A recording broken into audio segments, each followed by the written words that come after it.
Hi there, thanks for joining me. In this video, I'm going to show you how to use the new reference palette in Corel Painter X3. And while we do that, I'm also going to show you how to paint a really quick portrait from a photo. So this is a photograph of my nephew. My sister took this photo, and this was taken not too long after he was born. She asked me to do a portrait of him, so I thought it would be cool to do this video and do the portrait at the same time. So we'll go ahead and get started. The first thing that I want to do is choose a canvas size for my print when I go to print this out. And so to help me decide that, I'm going to look at how big this actual photograph is. Now you're going to get different photographs of different sizes when people want you to do portraits. You might not always get a really big, really nice photo. You might get something small like people would take on their camera phone. So if you go to resize under the canvas menu, we can change this pixels option here to inches, and we can take a look and see what the actual inches are for this piece and what the resolution is. So we can see that we get a width of 6.8, which is roughly 7 inches wide and 10 inches high, at a resolution of 96.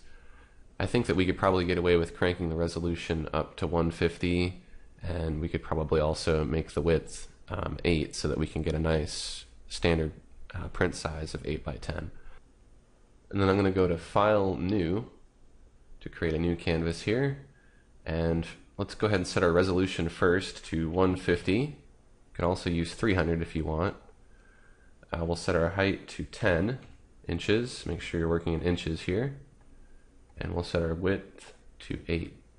Now the reason why you want to set the resolution first is because if you set the width and height first, changing the resolution will automatically change the width and height, and you'll be going back and forth forever trying to get this to work. It's really frustrating. So you want to set the resolution first. And if you want to watch a video on what this resolution thing actually is, I'll include a link for that in the video description for this video. There you go. So we've got our basic canvas for our portrait here.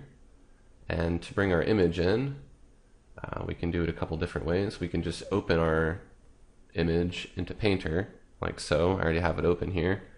And then you can do a Select All or Control A, and you can copy using Control C, or do a copy from the Edit menu. And I'm going to use the Window menu here to get back to my portrait canvas, and I'm going to paste with Control V, or you could do a paste from the Edit menu.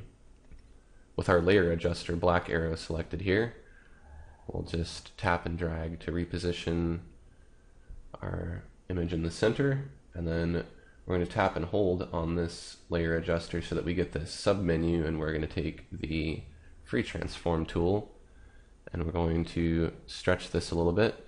Now you want to hold shift when you drag this corner and also hold alt, and by doing that you will constrain it into the proportion that it was in originally without squashing or stretching it, and you'll also scale it from the center. So I'm going to scale it up maybe to about here, and you can really crop this however you want or not crop it. If I decided I want to maybe fill in some gaps, I could do that too. I'm going to go ahead and I'm going to leave plenty of extra room up here because occasionally when you do a print, some of this may or may not get cut off, so you wouldn't want to get too close to your focal points here. A little bit of the side of the head might, have some issues, but I'm not too worried about that because most of the face is right here in the center. So we'll go ahead and go with that as our base reference image. Now we're just going to use this to get a rough sketch so that everything is kind of where it is. It seems kind of like you're tracing it first, but to be perfectly honest, artists, even some of the old masters, used all kinds of different optical devices to help them lay out a sketch. But you know what? That only helps you do like 1% of the painting, and all the rest you're going to have to use a lot of other different techniques that don't involve tracing. So don't feel too guilty about doing that. It's just going to help you get everything kind of where it needs to be, and then you'll be able to do plenty of hard work to make this look like a portrait. So let's just call this, I'm just going to call it image or something so that I know what it is. And I'm going to take down the opacity of this so that it's faint enough to where I can see all the little dark details and things, but it's not you know, full color here, because what I'm going to do is I'm going to do a pencil sketch over it really quick. So we'll call this layer sketch. I'm going to take a dark gray color like this, and I'm just going to use the detail oils brush. It's set to a kind of lower opacity, and I kind of scale the size up a little bit. I think something like that would be fine. And what I'm going to do is I'm just going to go in here and I'm going to try really hard to follow these lines pretty exactly here, because if I deviate too much, it's going to make the face look a little weird. And I'm going to zoom in just so we can all see better here to what I'm doing. All you really want to do here, you don't want to try to draw the face. You just want to sketch out where these little areas are that you need to put in. Like, where's the blanket at? It's roughly over here, and it's shaped like this. You're not going to go in and try to draw in all the little fabric details and things, because in this technique, that's just not the way that we're going to do it. This is just kind of the blueprint for what you're going to do. And there's a lot of different ways that you could achieve this. You could freehand draw it if, you know, you want to, if you're really good and you want to take the time to do it by eye, that's fine.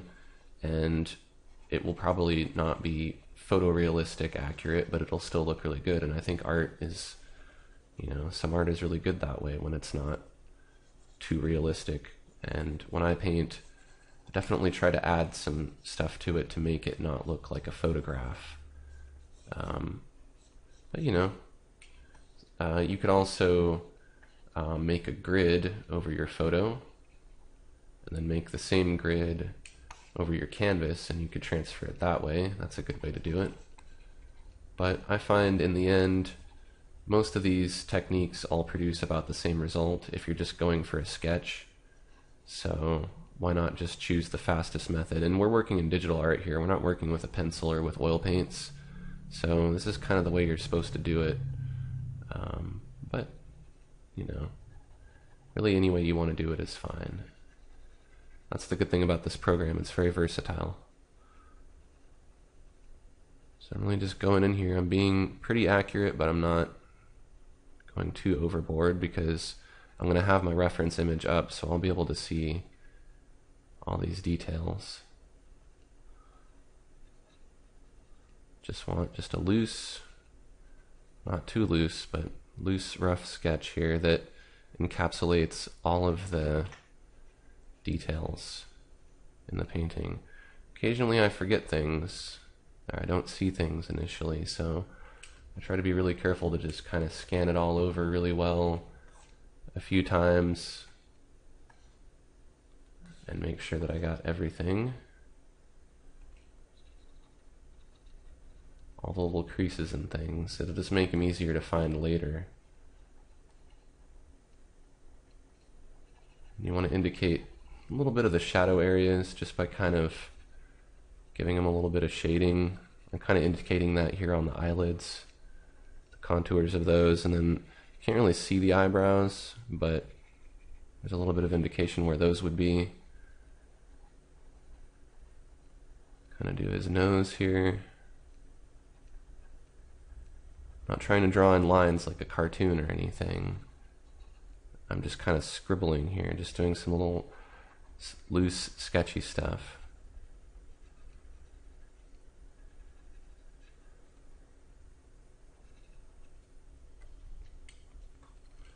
See, there's a little bit of a contour on the head here. And then just to kind of indicate the direction of the hairs, which is very important, I'll sketch those in. So I'm going to want to know that later. And there are some kind of little fine hairs here sticking up on his head.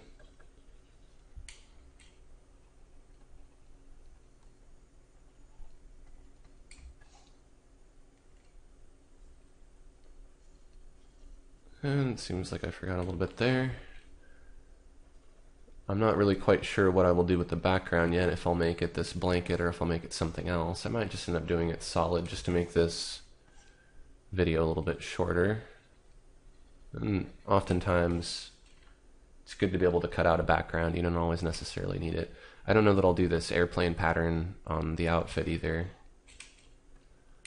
so I won't worry about sketching that in. So if we turn off our background image now, you'll see I have a sketch. If you find that for some reason your sketch is too light and you want it to be a little bit darker, but you don't want to trace over it, what you can do is just right click or use the right click button on your pen to right click on your layer here, your sketch layer, and go to duplicate layer, and that will duplicate the layer, and you could do that several times to make your sketch darker, and I think that's a little bit better. And then if you want to group all these together and flatten them into a single layer, you can hold Shift and select the bottommost layer, and then you can do a Control E to merge the layers. You can also get to that from this little menu here, Collapse Layers. And now that we have our sketch, we can still refine the opacity of it if we want. What we'll do is we will open our reference image palette here, and we'll go ahead and open a reference image. Now I'm going to mention that I have a secondary monitor, just a regular computer monitor off to the right of me, and I'm using that to store my reference image on in addition to this reference image I have here. So what I'm going to do is I'm going to click on Open Reference Image, and I'm going to open that image.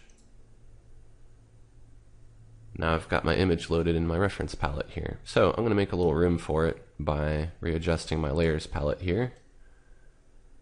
And now that it's got a nice little spot, I'll go ahead and move that back down, and then we can go ahead and get started here. So there's lots of different ways to paint a portrait. I do them differently depending on my mood, and it kind of depends on the piece too. So in this example, we're just going to do it one way, but it's not the absolute way to do it. There's lots of other techniques you could use as well. So what we'll do is we'll just go ahead and start this one all in grayscale, and then we'll add some tinting later. That way we can assure that all of our tonal values are really good and not have to really worry about mixing color too much. So what that means in layman's terms is we're just going to paint it in black and white first.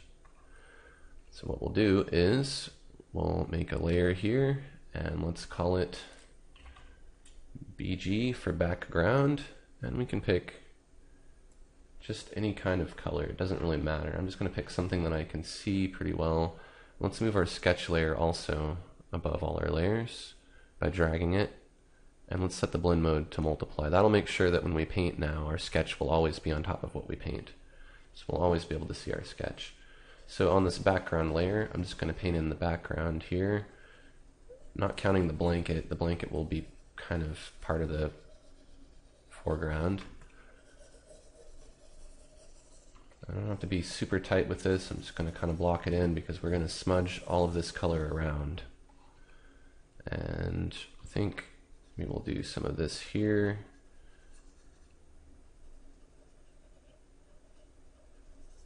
That'll be part of the background too. We'll make another layer and we'll move that underneath the background layer.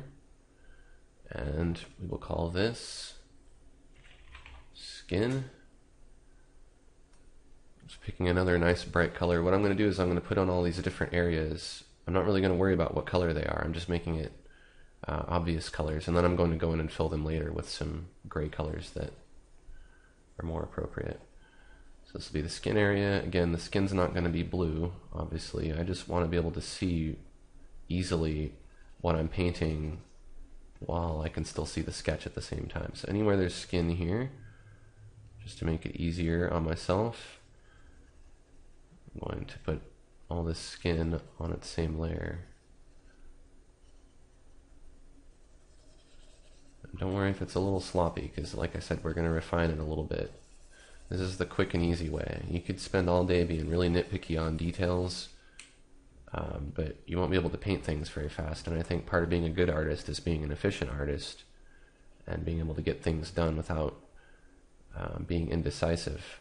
So one of the best ways to do that is just to work from really broad to really detailed. So just kind of block stuff in first. Like the sketch that we did wasn't trying to be a really nice drawing.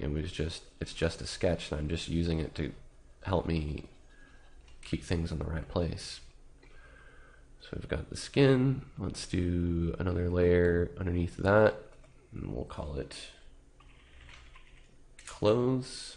So this will be the shirt sleeves here. We'll pick a different color that we can see, and you want to be picking colors that are all contrasting from each other. So it probably wouldn't do me much good to pick this orange because it looks kind of similar to the red that I chose here. So I'm going to pick a purple, something like this. And again, I'm just choosing these colors kind of randomly, but I'm making sure that they're nice bright colors that I can see on my canvas and with my sketch. And they're colors that are, of course, not too similar to each other. So what I'm doing here is I'm kind of breaking things down into chunks now. I've got these different chunks to work with. The skin, the background, the shirt, and eventually the blanket here. And by doing that, it'll just make it easier for me to work on this whole painting because I don't have to worry about over painting on anything or making any mistakes. It just makes it a little more fun and a little more quick to make paintings. And again, as I mentioned earlier about the sketch that we made and using the image to trace over it, this is digital art, this is how it works, and you know, if you think in some way that makes it easier, that's great. I mean, that's how technology is. It's supposed to make things easier. However, you'll find since it is a little bit easier, it's kind of almost limitless, and it's hard to really decide when to call a painting finished because you can kind of theoretically work on it forever and never stop. So not having limitations isn't always a good thing. Our next layer will be the blanket, and I think that we can put that, I'd say it's more or less in front of the clothes, so we're going to put it above the clothes. This layer order kind of matters here. You have to kind of use some logic. I'm trying to keep what's in the foreground kind of more or less in front, with the exception of the background, because the background just kind of, it's easier to put in this way, in this particular technique at least. And like I mentioned before, I do paintings in a lot of different ways. I start lots of different ways. Just today I kind of felt like doing it this way, so it's good to get a variety. We can go ahead and put in our blanket. You can see that because this background is above the blanket layer, I can't paint over here, so that's already making it easy for me to not have to paint this same edge 2 times. So I know it seems kind of illogical, but you can see I'm getting the same effect on the face. Not so much on the clothes. I'm going to have to watch out for that. That's okay, because again, I can refine all this stuff later.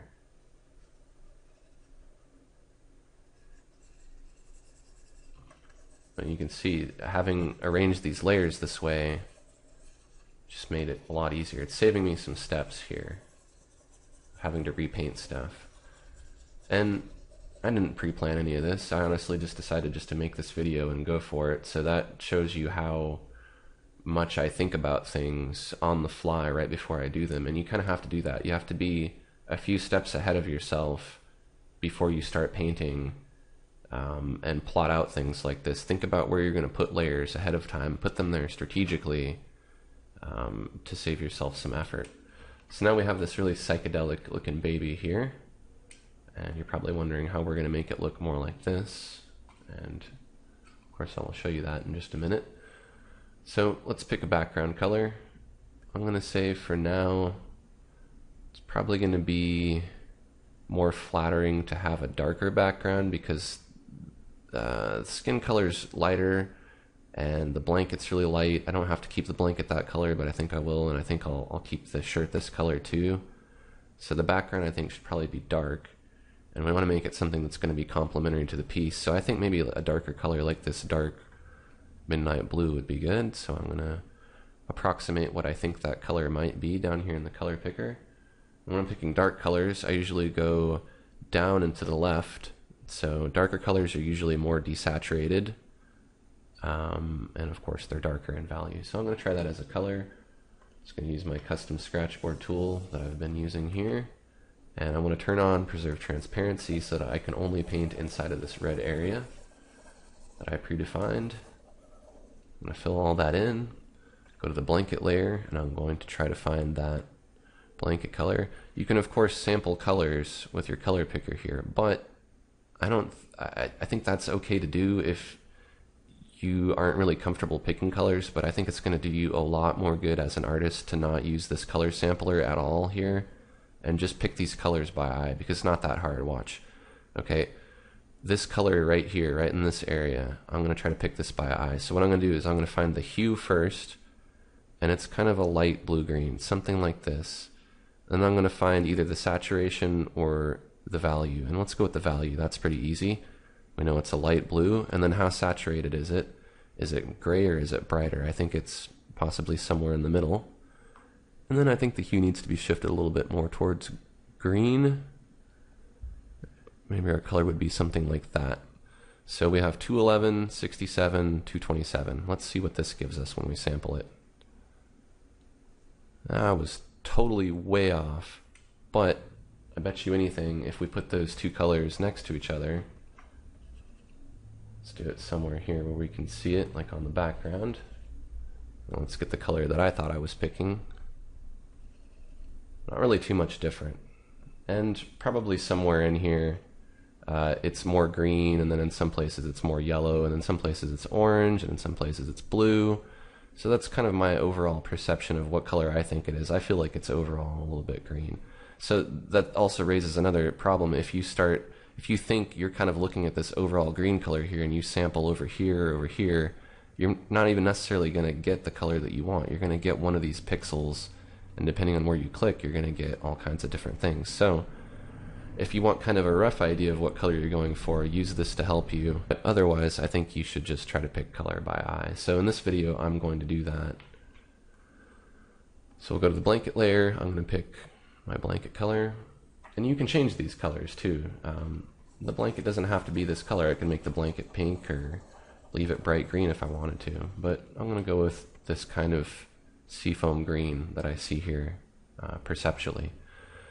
And then the outfit here, little onesie thing, is kind of a light blue. I think maybe something like that. Oops, we need to go to the clothes layer. And I think just for the sake of painting, to make this a little more contrasty while I'm working on it, I'm going to use something darker. And the skin, of course, we don't want to be blue. I want it to be a nice skin color here. So we're going to go with something kind of like this, I think, for our skin color. So we've got a very rough sketch now. So this is kind of plotting out the color. This is the colors that I think that we're going to use. So what we'll do now is we'll go ahead and make a little custom palette here with our colors. So I'm going to make a new layer and call it, I don't really like to use the mixer here. I don't feel like it's particularly necessary. So I'm just going to put these colors down. I'm sampling them using Alt. And we'll put them there, and we'll just use this little eyeball to hide them. So we know what colors we're going to use, but as I mentioned earlier, we're going to start in grayscale first. And then that way, when we put these colors over it, it'll really just all blend together and look nice. So what we'll do now is we'll go back to the skin layer, and we want to fill it in pretty much the same color that we have here. We just want to shift the saturation all the way down to 0. So what we've done is we've kept the same overall value that we chose. We just took all the color out of it. We'll turn on preserve transparency and use the custom scratchboard tool to just go ahead and fill it in. We'll do the same thing with the blanket. We'll sample the color of the blanket, remove all the saturation. If your color picker here isn't displaying as HSV and it says RGB, you'll need to change that up here in this little dialog here. Go to the clothes layer, remove all the saturation from that. Okay, so now we've got a grayscale kind of image here. Now, what would be helpful is if we could also have a grayscale version of our reference image that we could look at in addition to having the color version. So I'll show you how you can go ahead and do that. I'm going to open my reference image again in Painter, and we're going to go to the Effects menu, Tonal Control, and Adjust Colors. And then we're going to take the saturation slider all the way down. We're going to go to OK. Now we've got a black and white image.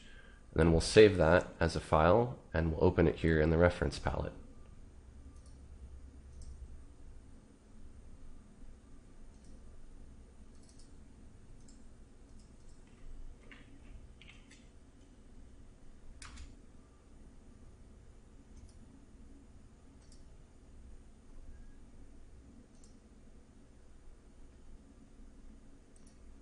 Now we're going to open our reference image, our black and white reference image, in the reference image palette. And now we've got it. So if we need to, we can use our zoom tool to zoom in. And what we'll do is we'll just go ahead and try to fill in everything in black and white first. So I'm going to start with the head, go back to the skin layer, and we want to go ahead and just block in some color. I'm going to use the digital airbrush for this. And we can start with the dark colors. I'm just going to go ahead and use black here. I'm going to fill in some of these dark areas here. Shadows wherever they are.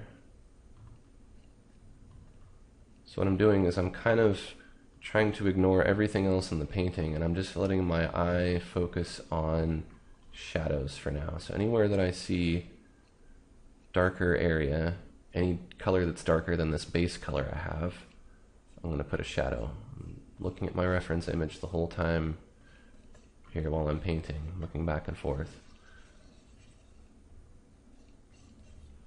This doesn't have to be exact either, because again, we're going to be refining this. We're working roughly right now, and then as we get a little bit further, we'll start to make the details finer.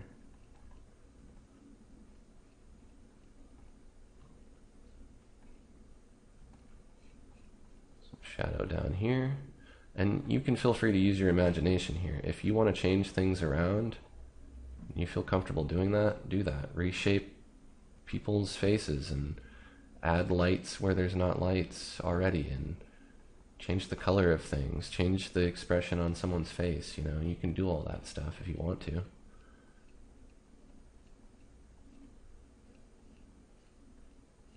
So I'm not going for absolutely photorealistic here. I'm just kind of using this sketch and this reference image as a guide, and then I'm going to choose what I do with that guide and how literal or how loosely I'm going to follow that guide. So using a bigger brush to get some kind of broader effects here.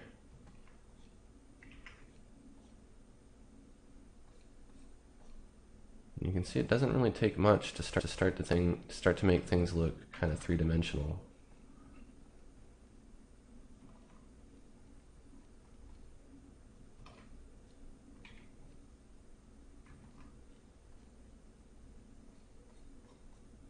It helps if you know where the contours of the face are. You could sit for a while and look in the mirror and kind of study your face or study photographs. But basically, when you're adding dark, you're pushing shapes in, and when you're adding light, you're kind of pulling shapes out towards you. So you kind of use light and dark to sculpt the face like it's a piece of clay almost. Some shadows here I'm going to put in. And if you get to a point where you need to adjust your image in your reference palette, you can do that. You can use this little hand here to grab it and move it. I'll go to the hand here and we'll just run some detail on the hand. I'm just using the airbrush for this, but I could just as well be using the detail oils brush, which I may use occasionally for some things, little tight details and things.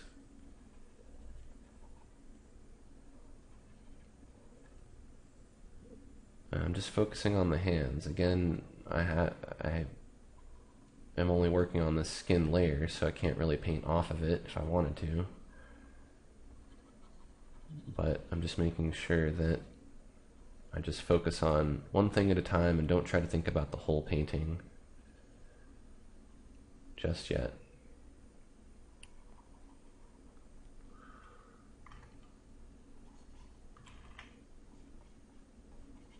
And you notice I'm not really spending too much time doing a lot of undos and things. I'm just kind of just going for it and letting it just evolve naturally.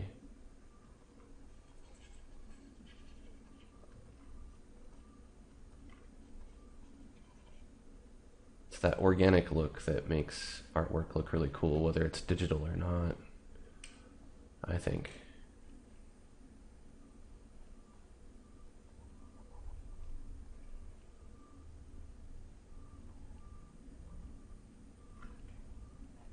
Every now and then I jump back and forth a little bit because I miss a couple of details.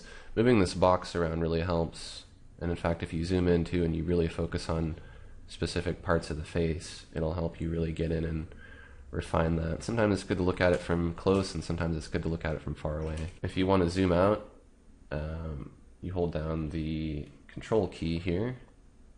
That'll let you zoom out. What's weird is if you're working with the zoom tool in Painter and outside of the reference palette, then to zoom out you hold Alt. So that's a little confusing. That might be a bug that they need to fix there. It just caught me off guard a little bit. So in the reference palette, zooming is normal to zoom in, but to zoom out you have to hold Control instead of Alt. That's a little strange, but oh well. It's good that we went over that. I think that for the most part our skin is pretty well roughed in. So let's move on to the clothes. We'll go ahead and do that next. I'm going to zoom in a bit so I can see. And we don't really need black for this. We need a dark gray though. Well, actually there are a few black areas. We'll put those in. Those are here. Here, and pretty dark areas in there.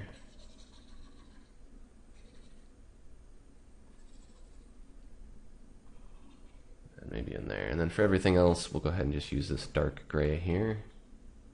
Something like that. Gotta be careful not to go too overboard on some of this stuff.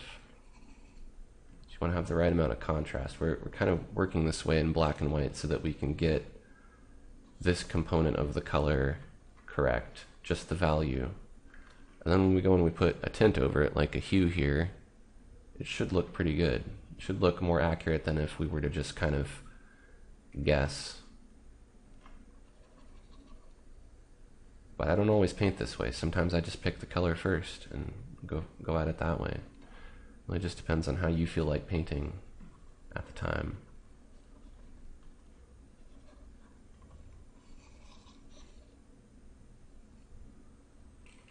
I'm going to pan my reference palette over so I can see over here. Sampling this black because there's some kind of darker areas over here.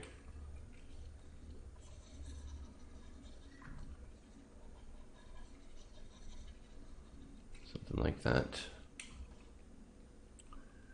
Looks good, and then we'll go to the blanket. I'm gonna have to zoom out for that, so I'm holding Control to zoom out so I can see the whole blanket. And again, we don't want to use too dark of a color because I don't see anything that's really standing out that's super dark. Using a pretty big airbrush here. Just going through and airbrushing in wherever I see it needs it.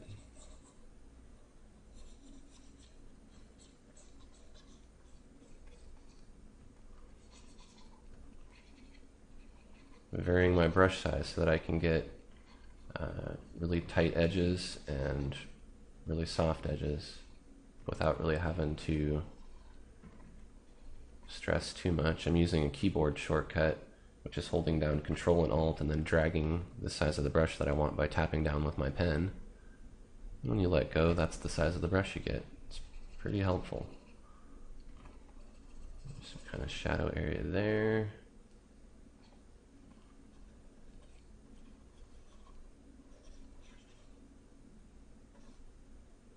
And this blanket doesn't have to be exact because it's a blanket, and I don't think anyone's really going to have too many complaints if I change it a little bit and make it not exactly like the photo. But for the most part, I'm definitely going to try to make it look like a blanket.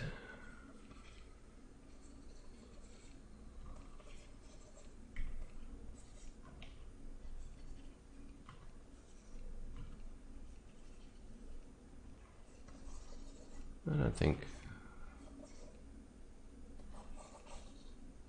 something like this will suffice for now. So we've got some shadow areas and a little bit of midtone sketched in. I'll add some highlights. So I'm going to go back to the skin.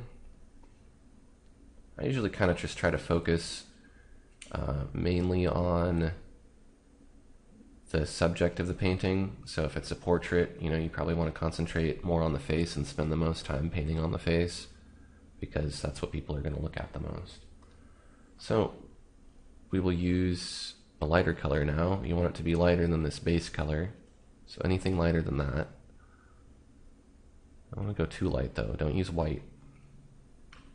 We'll put in these lighter areas now, anywhere that we see them. You have to look pretty hard in your painting to see these, and sometimes you just kind of have to know where they are. Again, you have to know the contours of the face.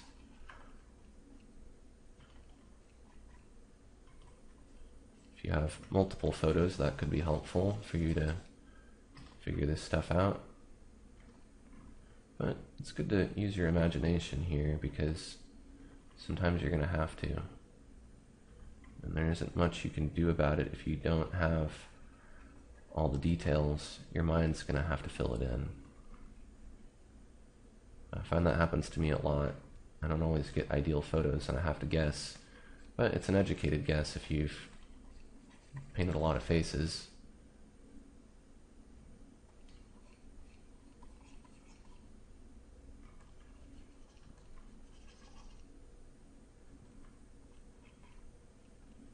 And I'm trying to ignore everything in this reference image down here. I'm looking back and forth constantly, and I'm just looking, and anywhere I see these light areas, I'm going through and I'm putting them in. I'm just kind of scanning the whole painting, or the whole reference image,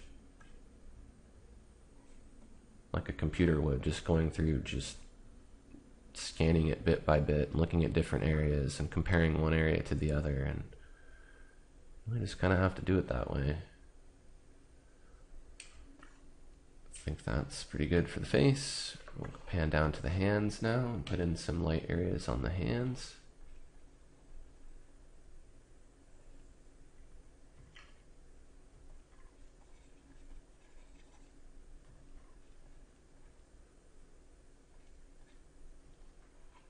These are pretty easy.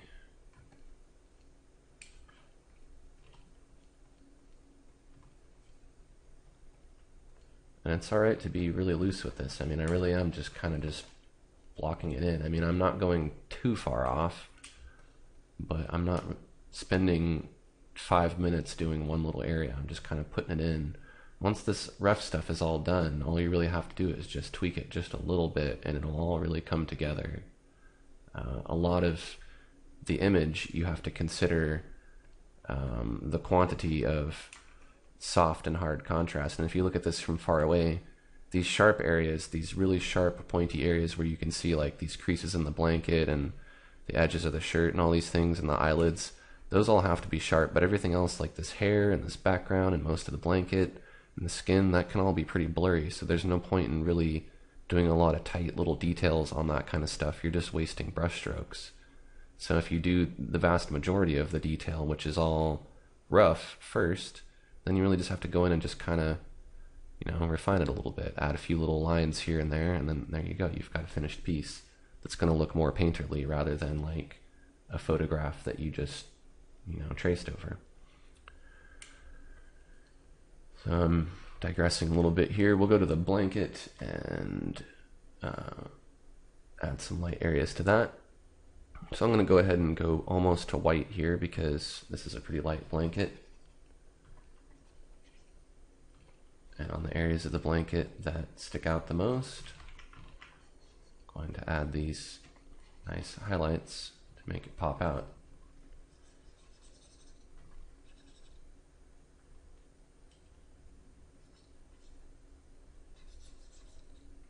You can work back and forth. If you find that you maybe accidentally paint over some of your shadows too much, you can always go through and paint more shadows in, and you might occasionally jump back and forth a little bit. I kind of get that way when I paint.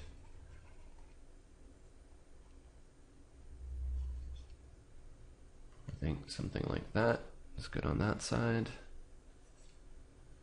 I'm paying attention to three-dimensional form here. I'm thinking of all these little humps and pieces and clumps. These are all their individual own little shapes that you have to think about. Shade them all individually.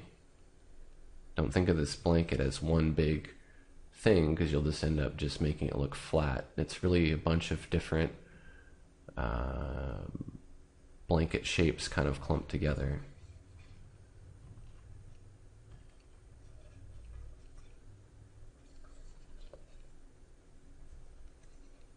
Something like that will work for me.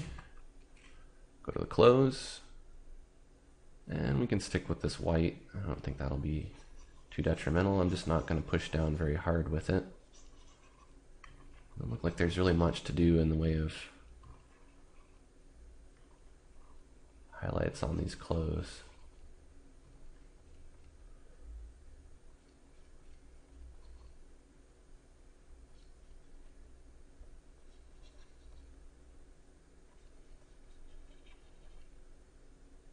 You can see these, especially here, these stand out, these little creases on the sleeve, these stand out really well. So you can see what I'm looking for here.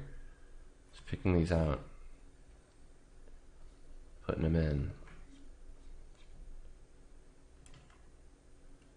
And here in the clothes, I think I see now that it needs to be darker, so I'm going to sample some black and just put in some more shadow, because I feel it looks a little bit better that way, even if there isn't that much shadow in my reference image. I'm going to put some in my blanket too. And this is kind of where I'm going to take some artistic license to make this image look better than it does currently. And I'm improving some of the contrast here because I want the face to really pop out, and the blanket is kind of a similar color, so here you kind of lose some contrast. So I'm going to enhance that by adding contrast there. Add a little bit more in the blanket, there and there, to give the blanket some more contrast. And I think we're looking pretty good for that stage. It helps sometimes to zoom out really far and look at your image. You could even kind of, try to put them next to each other. It's hard to get them the same size though. Well, close enough.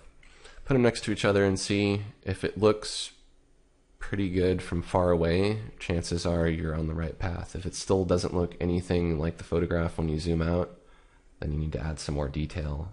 But again, as I mentioned, you want to have a good balance of sharp and smooth contrast. So I've got a lot of these smooth areas, and I've got a lot of these little sharp areas, and that makes it look like a photograph. If it's all too smooth or it's all too sharp, it's not going to look right. The contrast is also important. You want there to be a lot of bright areas and a lot of dark areas and a lot of things in between. Otherwise, you're not going to really be able to see the image. It's not going to stand out. And you can enhance this contrast. I'm going to go through and I'm going to add lighter areas than what are actually here in the face to give it more contrast. So let's do that. Let's go to the skin layer and we'll go to white. And typically on the end of the nose, you will see a really bright area. So I'm going to add a little bit of that. And then on the eyes, underneath the eyelid, there's typically some lighter area. I might just brighten it in a few spots here and there just to kind of give it a little more pop.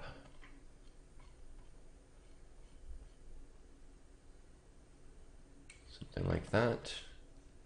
A couple spots on the hands. Oops, I accidentally did a weird little stroke there. Fix that. And go back to the blanket with white. Make sure that there's some good, really white highlights on there.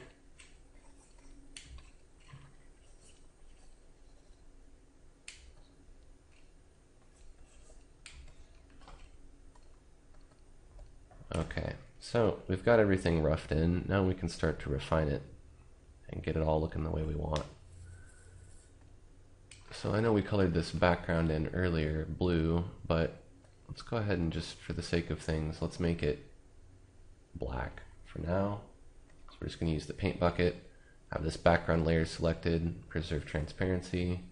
We'll just paint it black. We'll go ahead and paint it that dark blue layer when we're done. Now, we're going to start refining some of this stuff. So on this background layer, we're going to want to clean all this line up and make it really smooth. So rather than repaint it, we're just going to reshape it.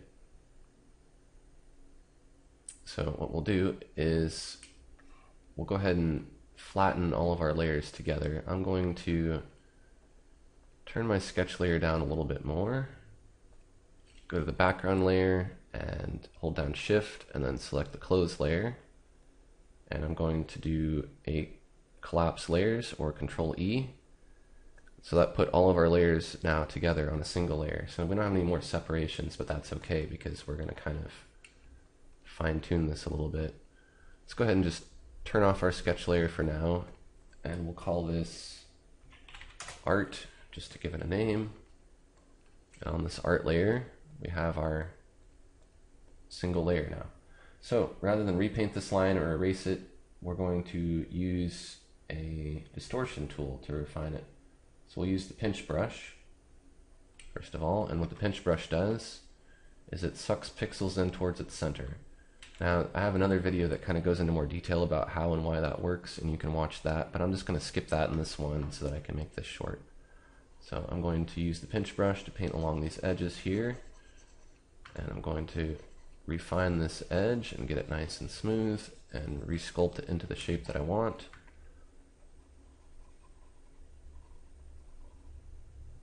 I'm going to zoom in here on the head a little bit so that I can see what kind of shape I'm going for here. I'm going to keep pinching.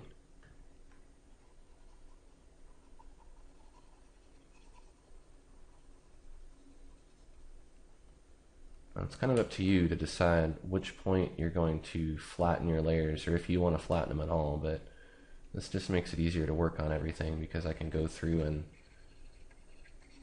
just pinch all these edges and get them all smooth and nice and looking good, rather than spend all day trying to repaint them. You got to be careful with this tool. You don't want to go too overboard. And in some cases you might have to use the distorto instead of pinch.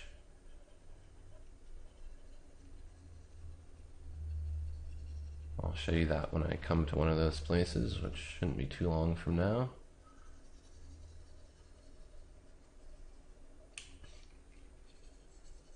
This really just tightens up all these edges. You don't want to go too overboard with this because you do want there to be some soft edges and some hard edges. So I'm mainly focusing on the hard edges in the painting right now. I'm trying to make those stand out more, because they need to. Soft ones don't need that, so I don't want to tighten it everywhere.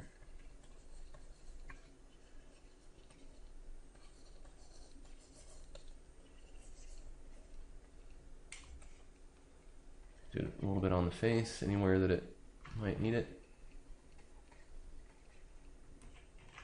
Careful not to go too far though.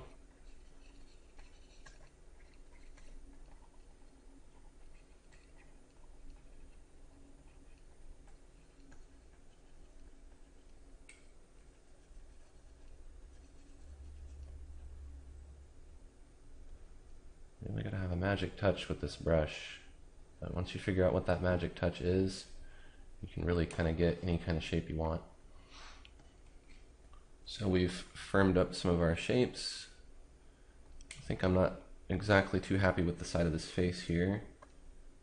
So I'm going to use the Distorto to fix that, and that's just going to let me smudge things around a bit. I'm just going to pinch it a little bit more.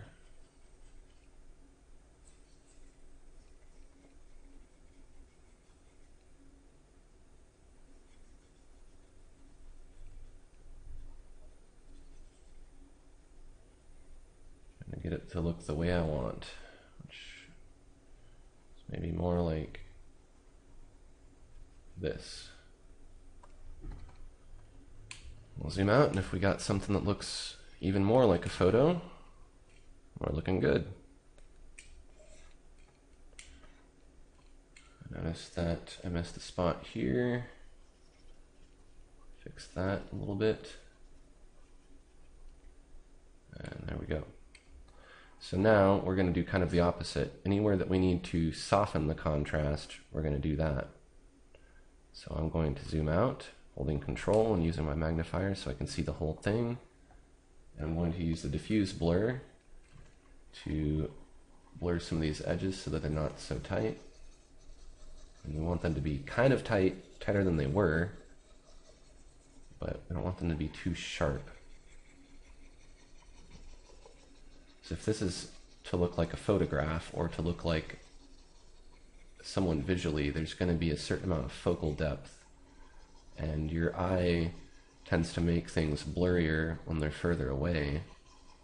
So your eye doesn't really see things as sharp as you can paint them. So you kind of have to blur things sometimes to make them look more real. And that's kind of what I'm doing here. I tightened the edges in, but I'm going to blur them a little bit, and there's kind of a certain ratio that you have to kind of use depending on what you're painting.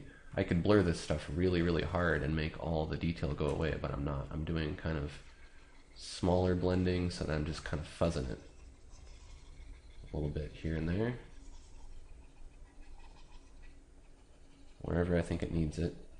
I'll fuzz it more in some places and I'll fuzz it less in others, and if I fuzz it too much, I can go and sharpen it again.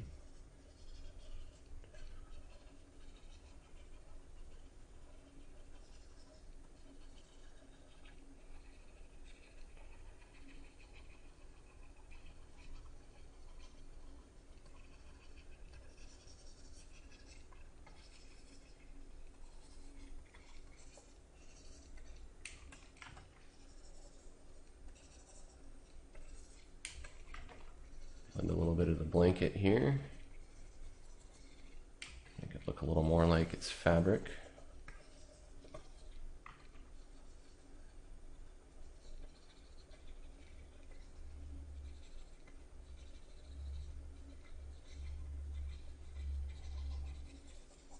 If you use this brush really lightly, you get kind of more of a blur. If you push down hard, you get more of a grainy blending. So blurring is kind of helping to tone it down a little bit.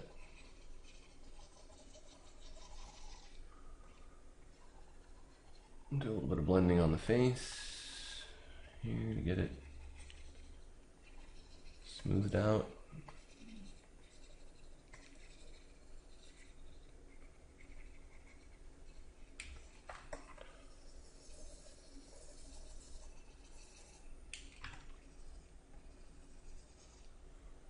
We'll zoom out again and see what we got. It's getting closer now.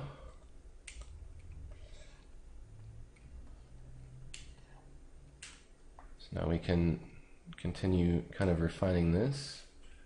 I'm going to go back to the pinch brush. Not really ruin any of my fuzzing too much. I want to go through here and make some creases in the blanket.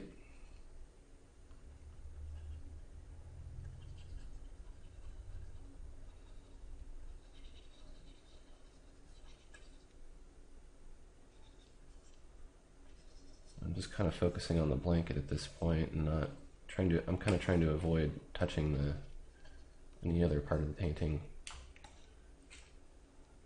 if I can.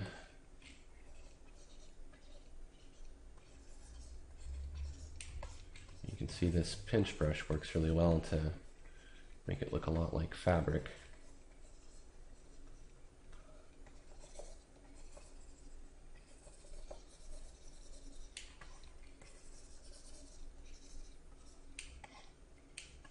And back to the diffuse blur brush again. It's kind of back and forth here. This blanket has sharp areas and it has smooth areas, and they kind of all of a sudden abruptly go from sharp to smooth and smooth to sharp, and sometimes they transition so slowly that you don't even notice. So you gotta have all those kinds of areas in your fabric to make it look like fabric.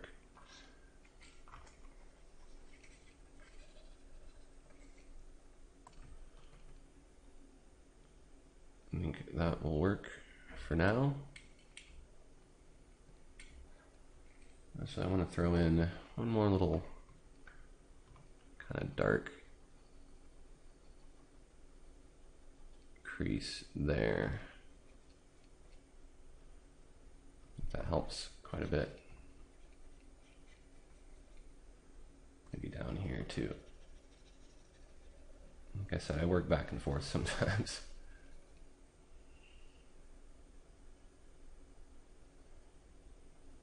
I just kind of feel like it needed that.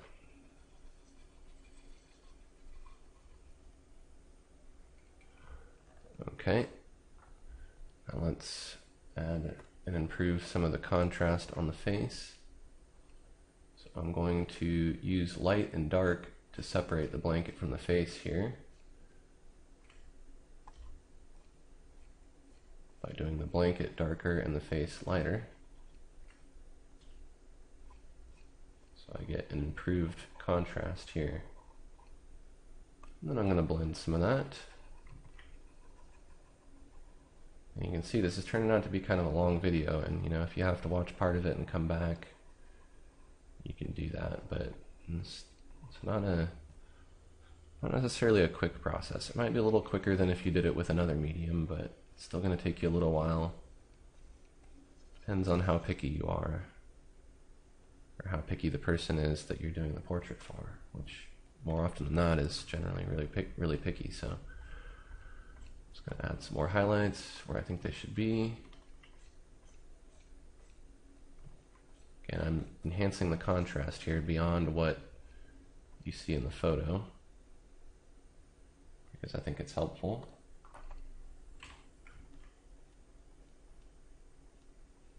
You don't always have to draw in things exactly as you see them in the reference image either. Like, I'm not literally drawing in nostrils and things here. I'm kind of trying to imply some of this stuff without directly drawing lines. That's really helpful, because not everything is always lines. Your mind turns it into lines because that's how the human mind works. Connects the dots, but that's not necessarily the case. Things are usually not straight lines.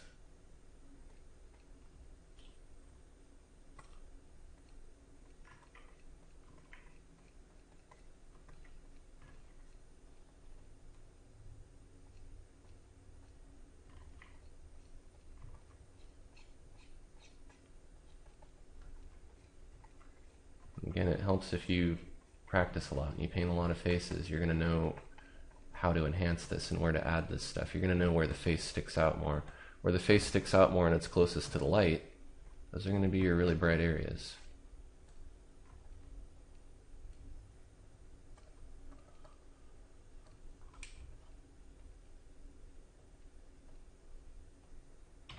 Go through and maybe refine the hands a little bit more. Hands are really just kind of rough. I think I was thinking there was a thumb here or something, and there's really not. So this can just be black.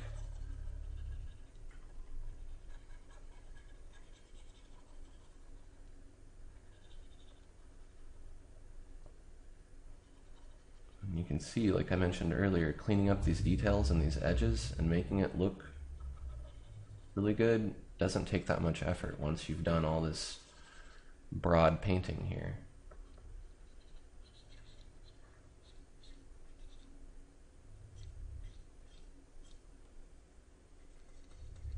It's way easier than if you just started in one area and worked your way around to the next.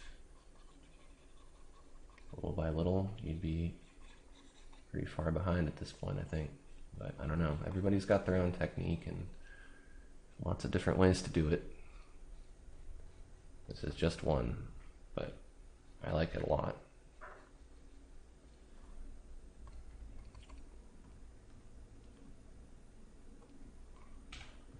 Sometimes I go too overboard with this black, so I'm going to use a little bit of white over it to knock it back, because it's not necessarily black there.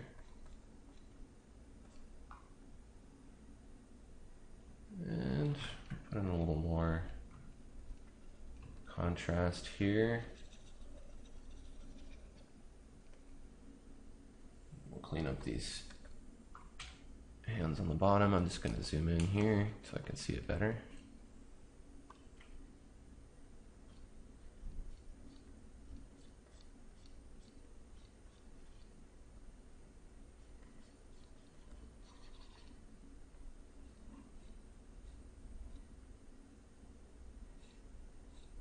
Make it look like the blanket's coming in front of the finger, so I might have to add some more contrast there.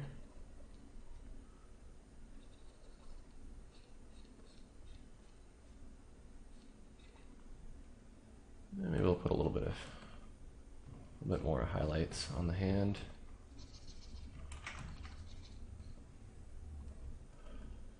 Zoom out a bit.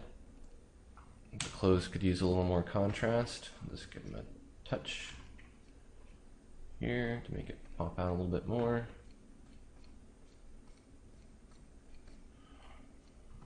Now I'm just kind of looking at it overall.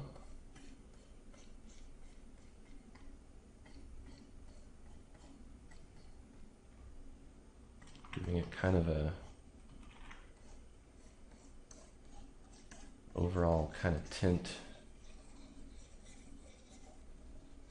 Using a big brush, looking at it kind of from far away. This is again something I'm just kind of doing for artistic purposes to kind of draw the eye into the middle of the composition. Now let's do some of that hair. Everybody likes baby hair. We'll do that on its own layer, just so that we don't have to risk possibly messing up this nice shading we did on the head. And for this, let's go ahead and use the Detail Oils brush. We can use this black background color here, and you'll want to paint in these hairs. If it helps you to bring your sketch back, you could do that. But I'm just going to use my reference image here. I'm going to use kind of light, short strokes. Imagine you're drawing each one of these hairs. And babies don't have a whole lot of hair, so I think you can manage that. Might take you a while. You don't have to literally draw every hair, but you need to draw enough to where you more or less imply there is hair and specify the direction that this hair goes. And I'm following the direction that the hair goes in my reference image.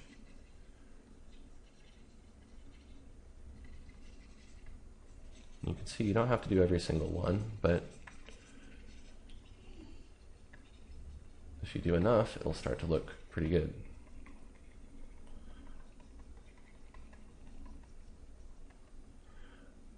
And then, since our background's pretty dark, we'll go ahead and sample one of these lighter colors. And we'll just lightly throw in some hairs that are sticking up. These, really, you kind of are just barely going to see.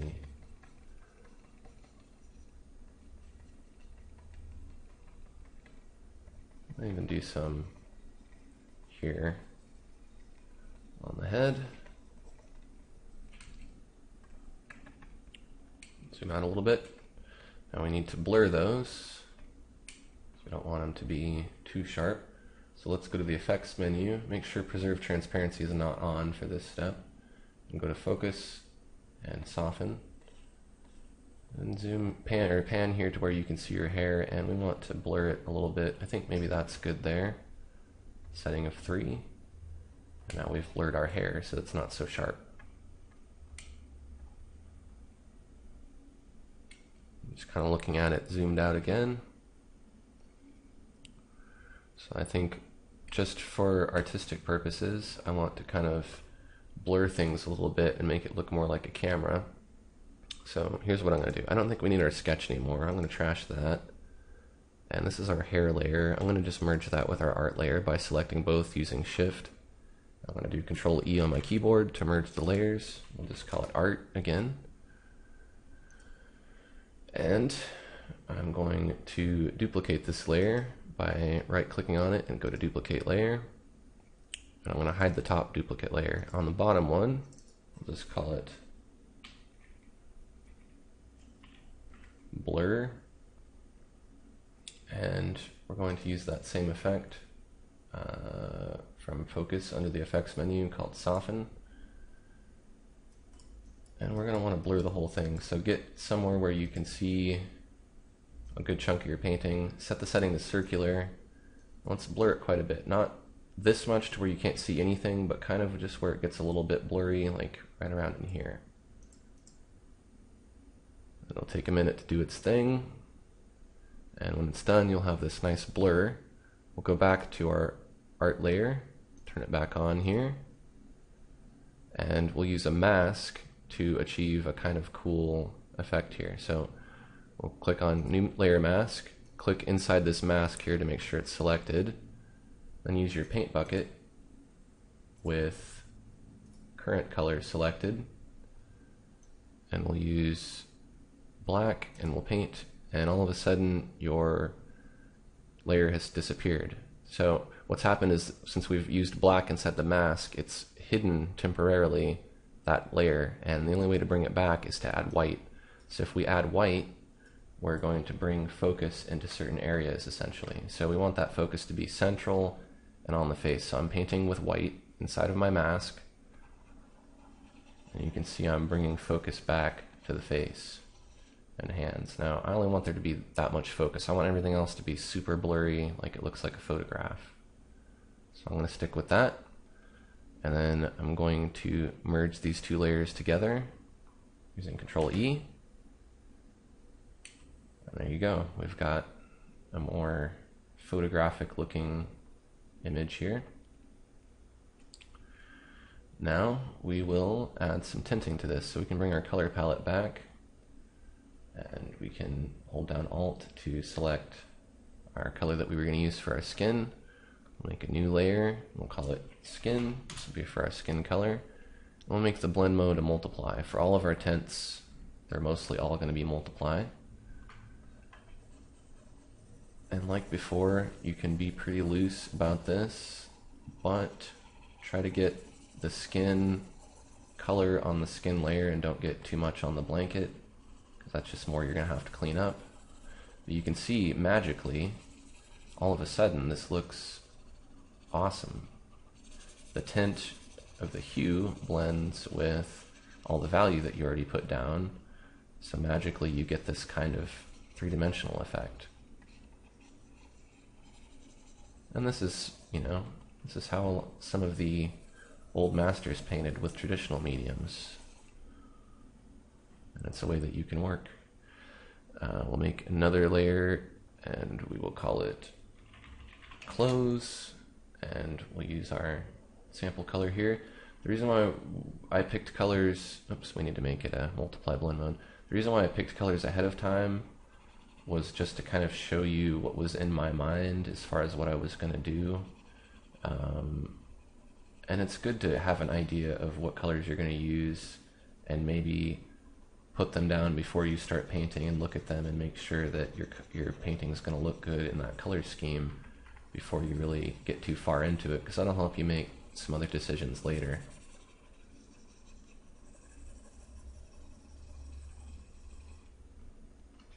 So I'm just loosely filling in. this area. It's going to be the same thing with the color. I'm going to start really, really sloppy, but as I work through, I'm going to tighten everything. And I accidentally painted too much on the blanket there, so hit an undo.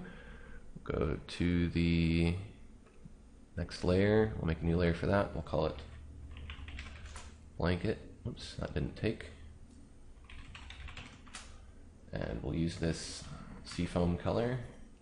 And again, it needs to be set to multiply. If your background for some reason is not black like this, then you might run into some trouble where if you're painting, you might be tinting your background. You'll just have to try not to paint on your background as much as I am. But since my background's black right now, it doesn't matter. It's not going to show up.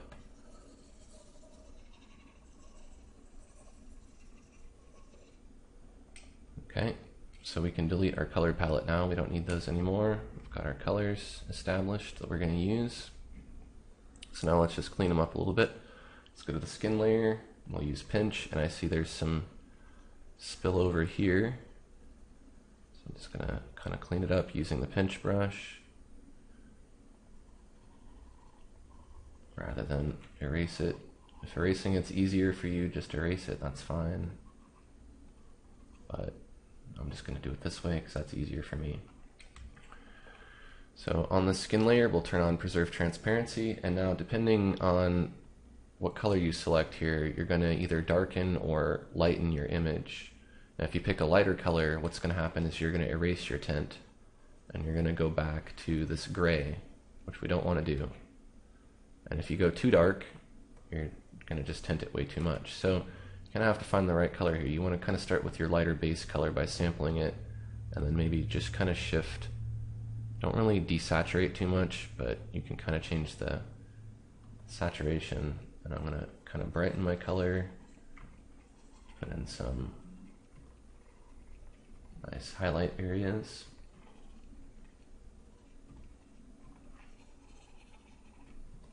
Again, I'm using hue this time to make the color stand out. Oops, I accidentally did something weird there. Do an undo.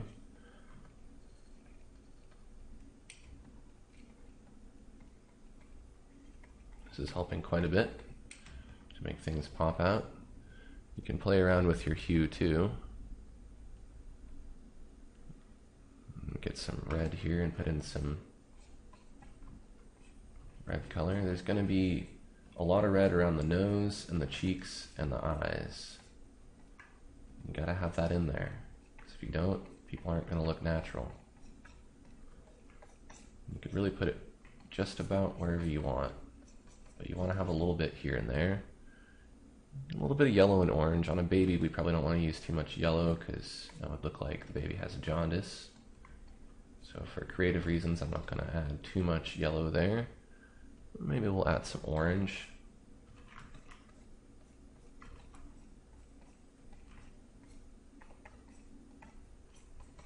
I'm really not trying to be too specific about any of this stuff. I'm kind of just throwing it in just wherever I feel like. We can decide what our background color is, and that might help us decide some other colors that we can add to this, but we'll do that a little bit later. So we'll just kind of try to get everything kind of neutral, and then we'll go from there. So I'm going to go to the close, and same thing. We'll sample one of our lighter colors, and I'm just going to brighten it. And wherever there's highlights, I'm going to add some highlight areas.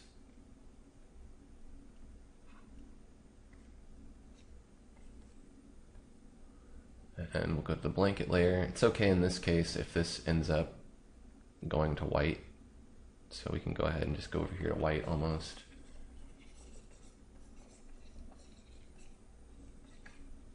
And something like that. Go a little bit darker. And some other colors just to give it some variety. Maybe I'll even try to find that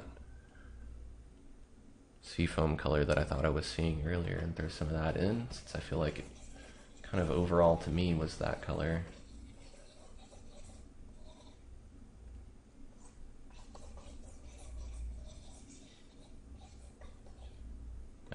looks cool.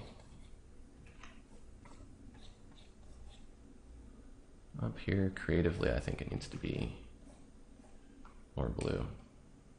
So that's kind of coming together. You know, on the clothes, I feel like they're too blue, so I'm going to add some browner colors just to kind of neutralize it and make it look a little more natural. We'll do that on the blanket too.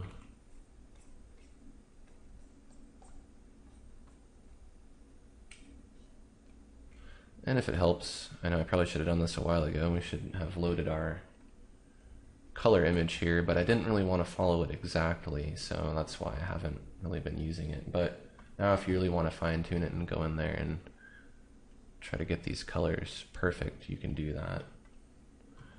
I see here around the eyes, there's more of this orange.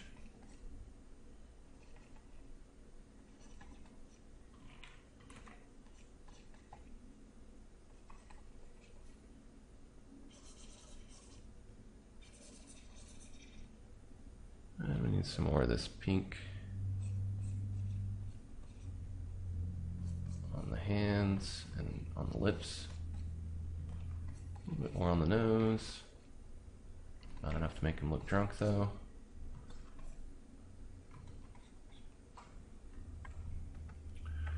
We're getting close. I think I might have gone too far with this red over here, so I'm gonna try to back it down a little bit.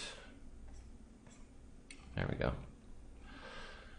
We're going to go ahead and just merge our colors together here. So let's select blanket through art, and we'll do a Control E. Just call it art again. I'm just kind of just labeling this so you know what it is, but it doesn't necessarily have to have a label.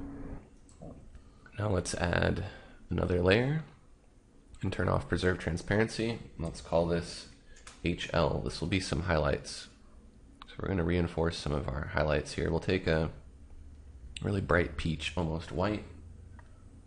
Let's set our blend mode to screen. Now we're going to do kind of a reverse tint. We're going to brighten some areas here. Not everywhere. You don't want to go too crazy with it, but to make some of these areas kind of pop out more. Especially there on the nose, on the lips. Underneath the eyes, very thin little spots usually help.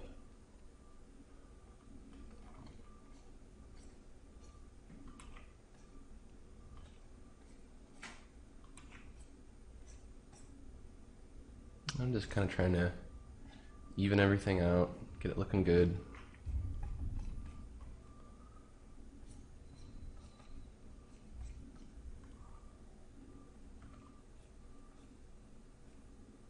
Adding contrast where it needs to be to help it kind of pop out. Sample a little bit of the blue color there. Putting it on the back of the head to help with some contrast there. I'm going to throw a little bit in the cheek here because objects reflect what's around them sometimes.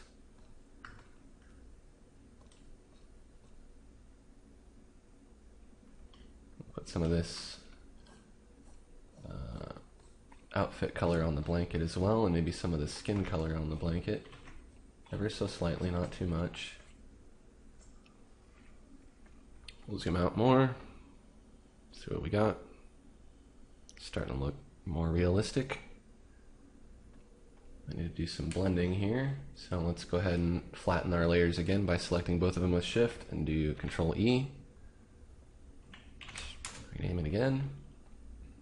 I'm going to do some blending to blend my color together with all of my value that I put in there.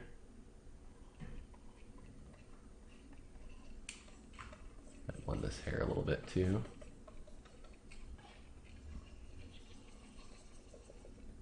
Maybe some of these edges are a bit too sharp.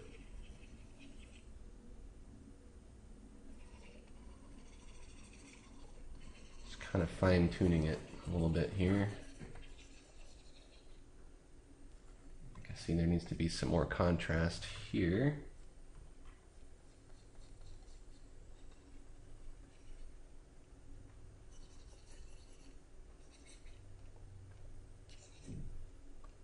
So I'm just throwing some in and blending in a little bit. Be careful not to add too much sharp stuff in the area that you blurred out earlier. Otherwise, it's going to kind of ruin that focal effect. Zoom out and look at it a little bit. I think that's a little bit too sharp. It's looking all right. So now we can decide whether or not we want a background color. I might add some kind of lights, but I'm going to keep it kind of dark. So I'm going to make a new layer. And if you have an idea for a background color, it can really be any color, but you should try to make it complementary to what's in the piece. So since I'm going with this kind of blue and these blue greens and this skin color here, what seems like it would be a really good complementary color, since our aqua's here and our peach colors here, something complementary to that would probably be right around over here in this purple. So maybe we'll put in, try it, we'll put in some kind of purple in our background and we'll see if that makes it look cool or not. I'll put it in back there. We'll do a kind of backlight thing. So putting in something like that. And then go ahead and make a new layer. And we'll make it a multiply layer. And we'll add some more tint over some of the darker areas on our face, because that's kind of where more of the shadow would be getting picked up. And especially so on the places that are in deep shadow and that are closest to the light source that's reflecting. So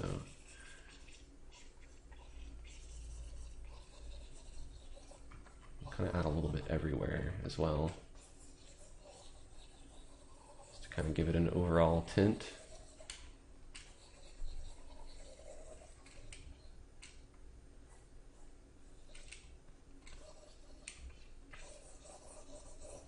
Again, I'm doing some kind of a vignette kind of thing, and we can zoom out and evaluate how we like that. I think that looks kind of cool. It looks like a, I don't know, a commercial for a mattress or something, or for sleep medicine, so I think I'm on the right track. All it's really missing is some stars in the sky, but I don't think I'm going to get that cliche with it. So now again, let's merge the layers that we have using Control E on our keyboard. And we'll blend a little bit. Be careful not to blend outside your canvas in if you can help it, because that can kind of mess things up.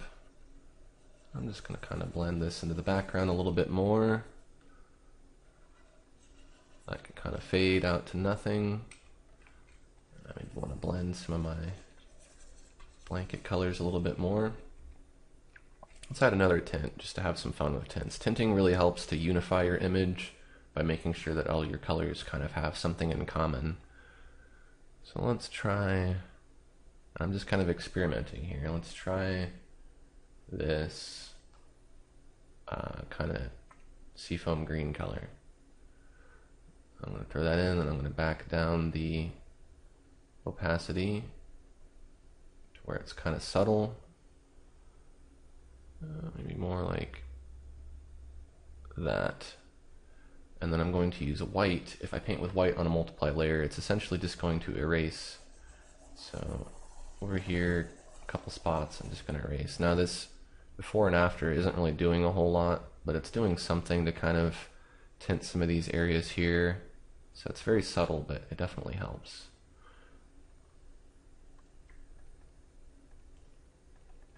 I'm going to add another layer. We'll use white.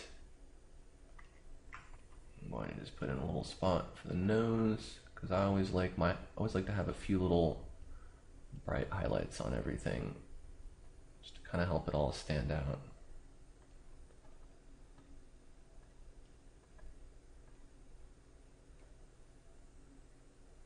Throw one more tint over it, and I'll use a blue like this on a multiply layer.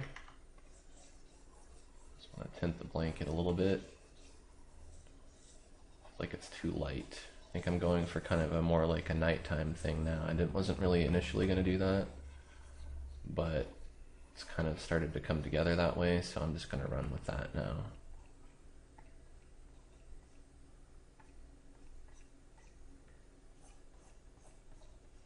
So I think it looks cool.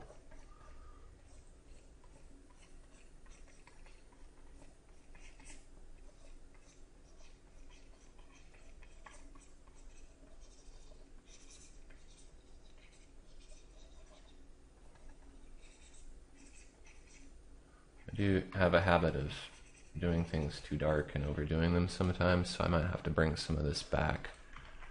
We'll see. I use Photoshop a lot towards the end to help me really tweak and refine color, but I know not everybody has Photoshop, so I'm going to try to do most of this stuff just in Painter.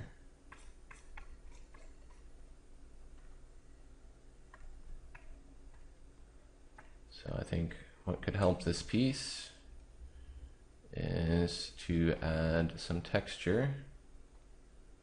So let's go ahead and flatten all of our layers again that we have that have our artwork on them. And we'll do just a little bit of blending. As I see right here, that's too sharp. And maybe there on the nose is also too sharp. That's better. We'll add some texture. We'll add a new layer, and we'll call it a multiply layer. Name it text for texture, just so we know what it is. Now, your skin has a lot of texture. You have skin cells, you have blemishes, you have freckles, you have age spots, all kinds of stuff. Babies don't, have quite as much of that because they're just born, but they still have stuff in their skin, little blood vessels and things. So adding some texture really helps to establish the material that everything's made out of. So what I like to do is I like to kind of just imply some veins. I'll take like a kind of pinkish red rose color, then use the sponge and go through and tap on the skin. We want to avoid doing this like on the hair and eyeballs, just wherever there's kind of bare skin. Try not to get it too much on your clothes because you're going to have to erase it. And we'll do some with a blue. Maybe more red than blue. Something like that. And then what we want to do is we want to make sure that we erase, using the eraser, a good margin around anywhere where we think we might have overpainted off of the skin. You don't have to like exactly cover the skin 100%. Just make sure that you don't put texture on the background because that'll make things a little tricky.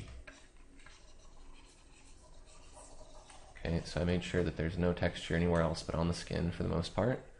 I'm going to turn down the opacity of that layer till it kind of subtly blends in. Let me get this texture. I'm going to use the diffuse blur to blur it out of anywhere where I don't want it and just lightly kind of blur along the contours of the face.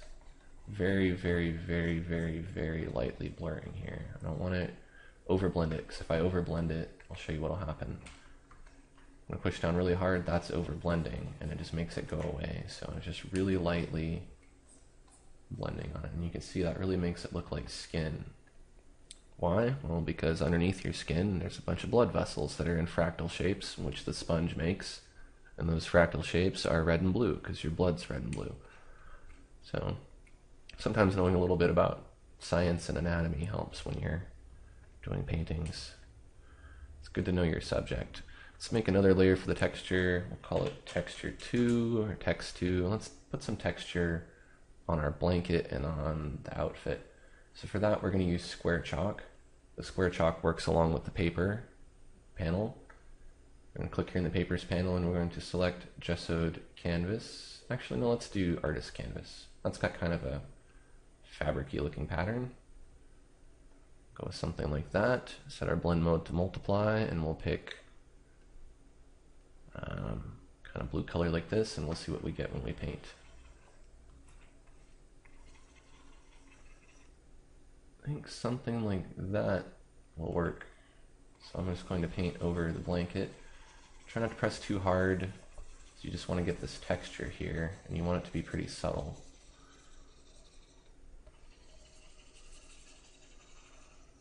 But not overwhelming. You don't want it to be too thick because it's not going to be everywhere on the blanket. You get something like that, then what we can do is we can use the bulge brush to bulge it a little bit, and that'll help kind of break up the pattern and make it a little more irregular. And we can pinch it anywhere we want to try to further make it look a little more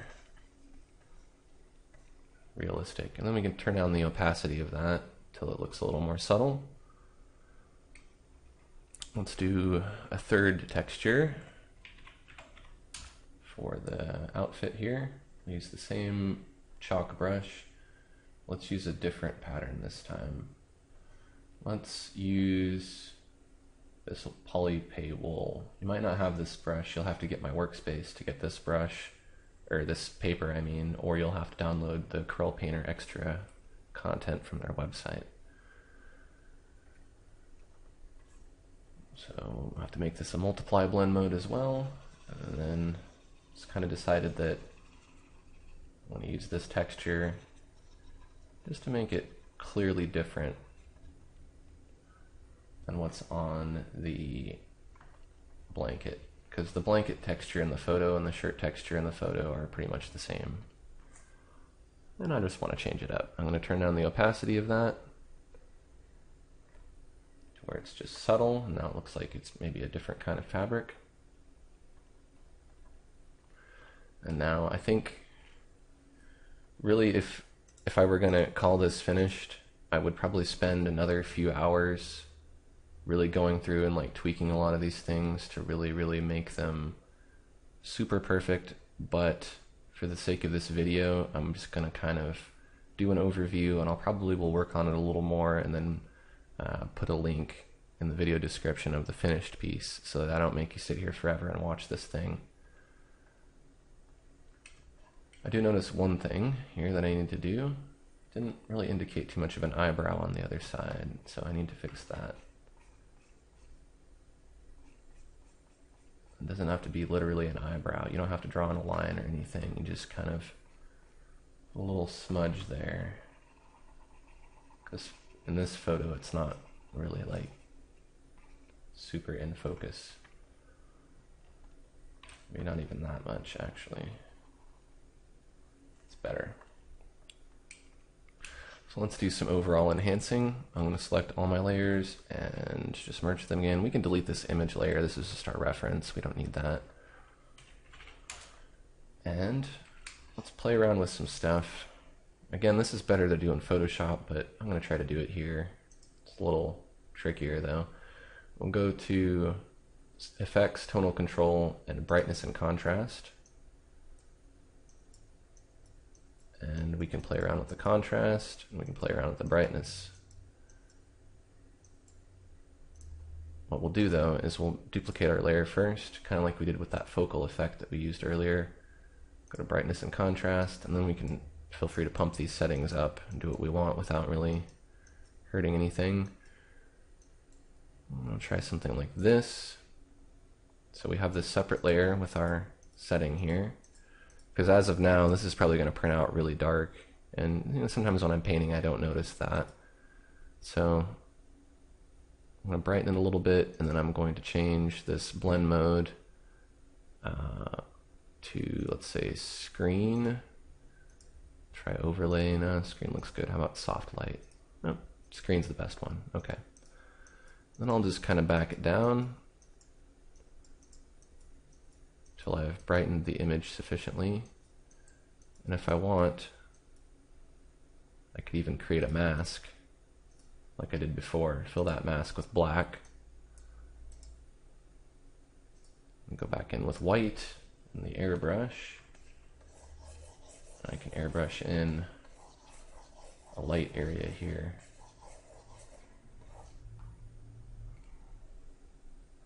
Play with the opacity a little bit. So I want kind of some of this to pop out. I want it to be dark because it's kind of looking like it's night, but I don't want everything to be super washed out. See, another thing that's kind of bugging me, I want to put another little shadow on the nose here. Like that helps a little bit. Maybe underneath the lip a little bit more. Just kind of fine-tuning it. And so the more you look at it, the more you see different things that you want to change. You might not. You might have nailed it the first time and you don't really need to nitpick it too much. So I think that's looking pretty good.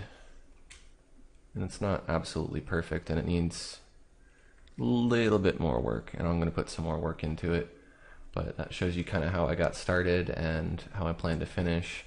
All I'm really going to do is maybe just, do what I was doing here, maybe add a couple more little shadows and tighten up a couple spots or blur a couple spots. But for the most part, I think I'm pretty much done with this. So I'll post the finished version in the video description to this, and you can check it out. If you have any questions about how I did this, feel free to comment on this video.